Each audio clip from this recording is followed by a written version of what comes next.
नमस्कार विद्यार्थी मित्रांनो, मराठी जी के ऑफिशियलमध्ये तुमचे पुन्हा एकदा स्वागत करतो. MPSC गट क ची तयारी करणाऱ्या सर्व विद्यार्थ्यांसाठी अत्यंत आनंदाची बातमी आणि सर्वात मोठी बातमी समोर आली आहे.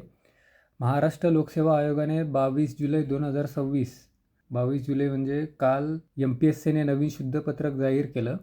त्यात जवळपास दुप्पट जागांची वाढ झालेली आहे आणि परीक्षेच्या पद्धतीतही मोठा बदल झाला आहे.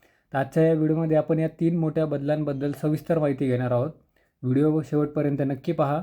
तर मित्रांनो, आधी या जाहिरातीत 2119 पदे होती, पण आता सामान्य प्रशासन विभागाच्या नवीन नियमानुसार 3088 तब्बल 3088 नवीन पदे यामध्ये समाविष्ट करण्यात आले आहे. म्हणजे आता ही भरती एकूण 5707 पदांसाठी होणार आहे. नवीन समाविष्ट झालेले काही पदं आपण बघू.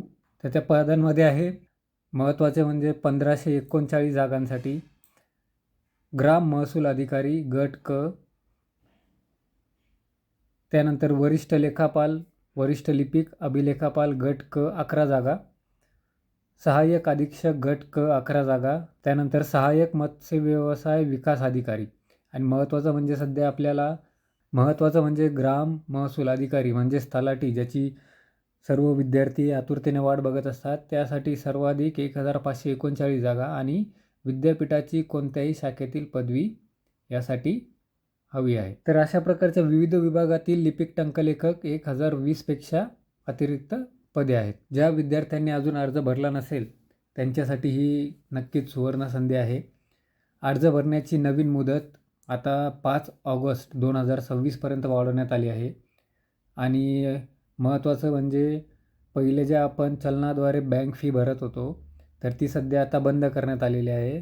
आता फक्त ऑनलाईन म्हणजे UPI, debit card, credit card, net banking या पद्धतीनेच फीस भरल्या जाणार आहे.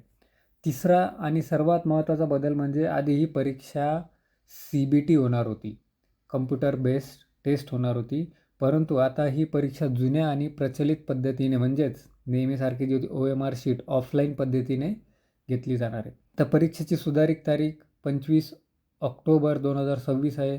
तर तुमच्याकडे अभ्यासासाठी भरपूर दिवसांचा वेळ उपलब्ध आहे. तर मित्रांनो, लगेच अभ्यासाला लागा आणि 5 ऑगस्टच्या आत आपला अर्ज पूर्ण करा. हा व्हिडिओ तुमच्या सर्व MPSC करणाऱ्या मित्रांपर्यंत नक्की शेअर करा. व्हिडिओ आवडला असेल तर लाईक करा. मराठी GKला सबस्क्राईब करायला विसरू नका. जय हिंद, जय महाराष्ट्र.